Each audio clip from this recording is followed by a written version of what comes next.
Happy New Year. If you're thinking, why even bother trying to make any New Year's goals anyway or try to implement any new habits when I know that I'm just gonna end up back here on the couch scrolling mindlessly through TikTok for hours, then oh my goodness, you're in luck.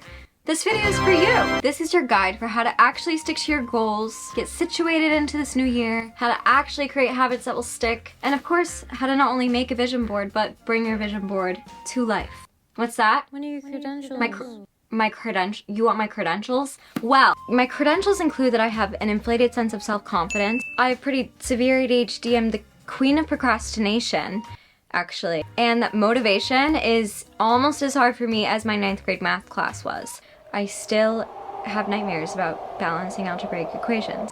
And yet, even so, in the past year, I have found the tips, I have found tricks that have quite literally changed my life and can change yours too. I'm seeing your point, but you know, I've seen a lot of the New Year's videos and they just kind of stress me out because I feel like they're all telling me I need to completely reinvent myself and wake up on January 1st completely perfect and new.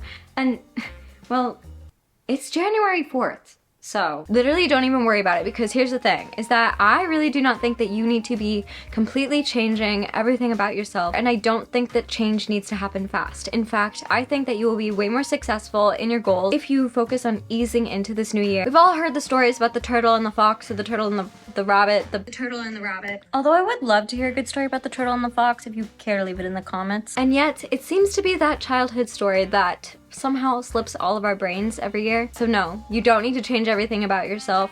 The best version of you is already within you. It's just about figuring out the tools to coax them out a little bit. Like that turtle when it comes out of its shell after it wins the race against the rabbit. So if you want this year to actually feel different and to finally be able to achieve your goals and set new habits, watch this video.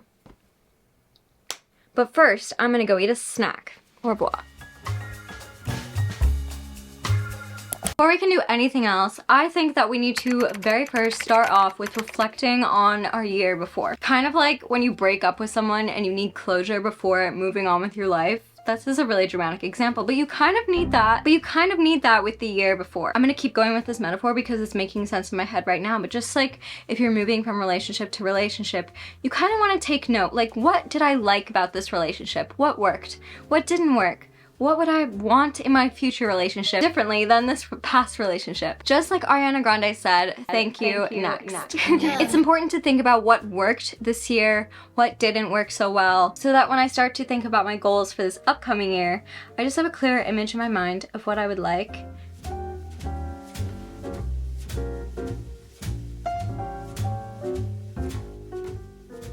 Some really cool things that happened this year, or habits that maybe I started that I want to keep up, was I really focused on my schoolwork this year. So my finals this year was my least stressful finals that I've probably ever had since going to college, because I just had stayed more on top of my work than ever before. So I'm really proud of myself for that. I moved into this new apartment, which I literally love, and I've been able to just decorate it in ways to just make it like my dream little apartment. I got so much better at sewing this year, and I feel like I really have improved a lot, which has been really exciting to see. And I've just started sewing more consistently. I fell in love with going to the gym this year, which was huge for me. And I started going really consistently with my boyfriend, which has been so fun to do together. I worked with some of my dream brands this year. In last year's video, I had said that I really wanted to work with the brand Selkie, and I worked with them so much this year. Even some of my most viral reels and TikToks included Selkie pieces, so it has just been like such an honor to be working with them, and literally a dream come true this year. I became so much more mindful about my thrifting and my consumption, because I realized that when I'm thrifting, I'm still consuming so much, and I would just be buying stuff because it was thrifted. But this year, I really became a lot pickier. I really poured so much energy into my friendships this year, which in years past, I feel like I had kind of been letting go because I was just struggling so much trying to balance everything. This year, I feel like I just had such a better hold on my time management that I was really able to prioritize my friendships, which is really special and really important. At the end of 2022, I got diagnosed with ADHD. This has been such a huge year for me in learning about ADHD, figuring out tools and tricks to help myself, and totally transformative and just amazing. But of course, this year was not just like sun and rainbows. And that's okay. I don't want this video to be 30 minutes long, so I'm not going to delve into all the details of what didn't go as planned. There's bad habits that you aren't proud of, they don't define you, and you aren't stuck in them. And if there's hard things or sad things that happened to you this year, I'm so sorry, and you should be really proud of yourself for working through those moments. Life is crazy and unexpected and sad at many times, but also beautiful and wonderful. And honestly, I'm just trying to make peace with that juxtaposition and acknowledge both of those things for what they are instead of trying to change them. The start of the new year is the perfect time to clean your space. A clear space will mean a clear mind. Do an actual deep clean. In general, I really like to try to clean for just 15 to 20 minutes every single day. 15 to 20 minutes a day keeps things from piling up and makes everything more manageable. Clean all those things that you've been putting off. And yes, that means this is your sign to clean under your bed, to clean out the junk drawers. And yes, unfortunately, this does mean also cleaning out the dreaded tote bag or purse. I don't really feel like showing you a montage of me cleaning my bathroom, but just know I'm about to do the craziest clean ever, okay? I turned on a book on tape and tried to do a little mini closet clean out, but it actually just turned into me trying on my favorite things. However, stay tuned for an actual closet clean out on the channel soon. I finished vacuuming with my new pink vacuum, which has really made vacuuming way more fun. Thanks, Mom. And finally, I did a digital clean out, which I highly suggest, which for many people means clearing out space in their photos, but for me this year meant deleting DoorDash. And you know what? You should probably delete DoorDash too. Now, going into a new year, I feel like so much of our goal setting is very habit-based and oriented, but I feel like the very common thing we all experience is trying to set a new habit, maybe doing it for 2 weeks around the New Year's, but then not really figuring out ever how to actually make that habit stick and kind of giving up on these goals that we make for ourselves. So first things first, if there are habits that you want to be incorporating into your life, do it with ease. That is my mantra for this year and for this video. Create habits with ease and ease into your habits. Think about this week, this month, even the next 3 months as a time period where you are just easing into these new ways of life. Don't let anybody tell you that you need to change everything about yourself this week, because if you try to do that, I promise you, you are not gonna stick to one goal that you made. The secret to sticking to your habits, I think, includes these 3 things. First, you need to set yourself up for success, which means getting the materials in order now before the new year starts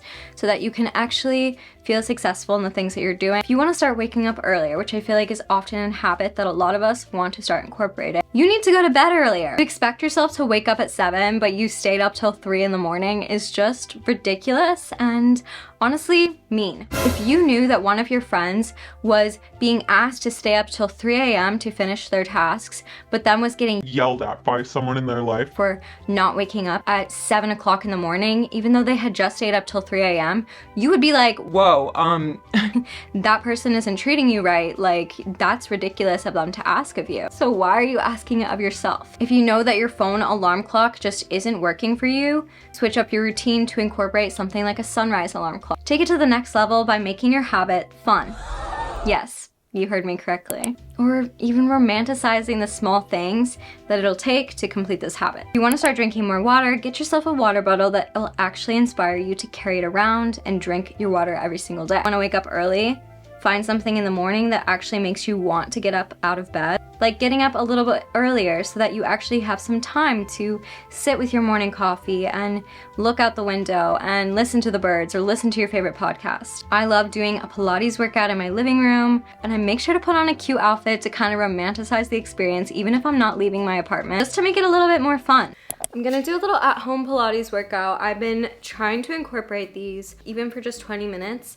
I'm working on it now, especially before my semester starts again. The time that my semester rolls around, I'm in the habit of doing it. I used to dance like 4 to 7 times a week, and after high school, I stopped. I've talked about before how I've been slowly mending my relationship with dance, getting back into it. After high school, when I stopped dancing though, I went through a period of time where I just wasn't moving my body. Moving my body for me is crucial to my mental health. It helps me just feel so much more focused. I've really had to reframe in my mind that movement for me shouldn't be about trying to look a certain way, but really more so focusing on the way it makes me feel. And for me personally, Every time I move my body, I always just feel so much better afterwards. Ease yourself into these new habits. If you can make these things fun instead of making it feel like a punishment or a chore, you will naturally want to do it more and you won't find yourself quitting quickly or not being able to stick with it 3 months in. There should be an element of joy that you can find in each of these habits, because if you are just forcing yourself to do them,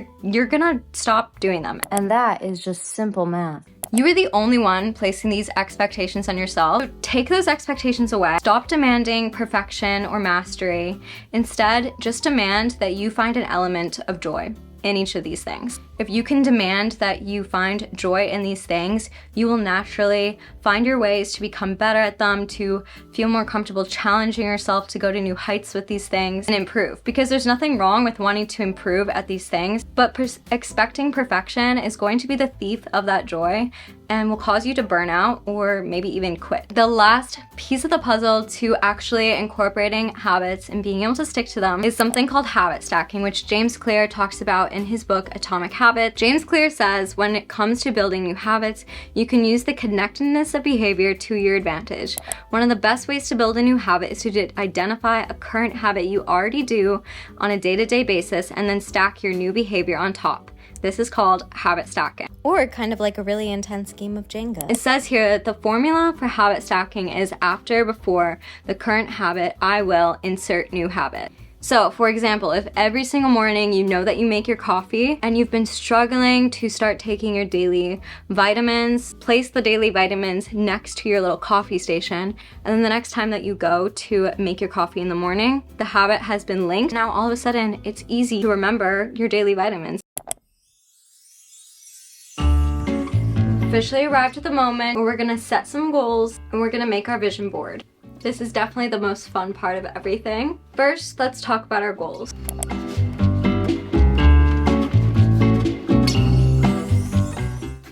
Before we begin actually making our vision board, I'm gonna write out my official New Year's goals. You can do this however you want, but personally, I recently got this journal that just has blank pages and I've been using it kind of like as my very creative space. I've been writing lists in here of brainstorms I have.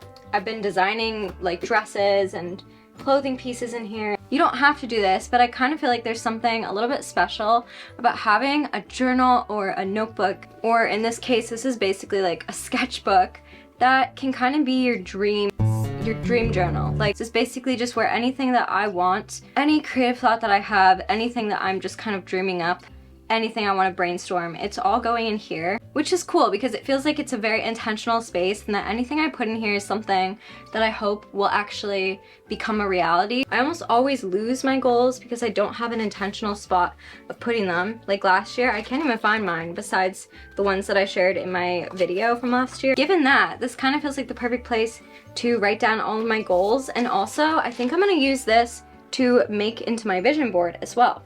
And that's my first tip, is to have an intentional place to write down your goals. We've already thought about the habits that we want to incorporate, but now thinking about the specific goals, I think that so many people make the mistake of writing way too many things down, making really broad or unspecific goals, or making really unrealistic goals. So here are what I think are the golden rules for how to actually write New Year's goals and resolutions that you can actually stick to. First up, I think that we should just choose a couple. The less you choose, the more focus that you can put into them, and the less of your energy is being spread between so many different things. Of course, it's important to like dream big and to challenge ourselves, but if you're setting these goals that are just unrealistic, all you're gonna be doing is stressing yourself out so that you don't even feel like you want to approach the goal. So setting yourself up for success, again, is really important. So for example, if you have not read a book in the past like 7 years, maybe instead of saying you're gonna start reading a book every single month, you say, I'm gonna read 5 books this year. And then if you're able to do above and beyond that goal, that's amazing. But at least you set something that's approachable so that you even begin to try working towards that thing instead of just scaring yourself away. I think goals that celebrate the things that you've already begun doing is really important and reinforce you to continue with those goals. Lastly, I think that making specific goals, as long as they're attainable and approachable, is really important, especially with things that you can easily measure. For example, I really want to start saving my money better this year. So I'm gonna make a very specific goal and kind of a rule that says every single time I get a check this year, I'm going to save X amount. So now I have something that's very specific, easy for me to follow and to understand what it means.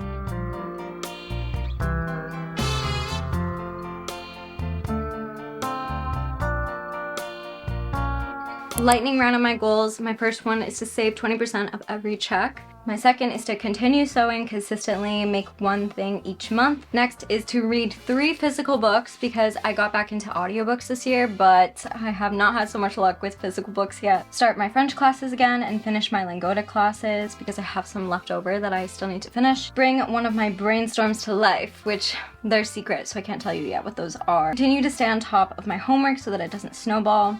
I want to be mindful about the clothing I buy. If I can sew it, I don't want to buy it. I want to make at least one travel trip to see my friends this year because I have friends who are moving across the country. And I want to consistently record and post my podcast at least once a week. My last tip for your goals before we move on to the vision board is that on this page over here, I'm going to write down the steps that I actually need to be able to complete these things. I think that so often we write goals, but then we don't even think about the things that we have to do to be able to achieve the goals that we want to achieve. So writing out the actionable steps that you can actually take to set in motion for these goals is super important. Now, for the fun part. Printed out a bunch of pictures just from Pinterest that I found that kind of represent the things that I want for this year. One tip I have for these is to print them out in a way that is a point of view, that it's what you would see if that thing was happening to you. That way you can really envision it.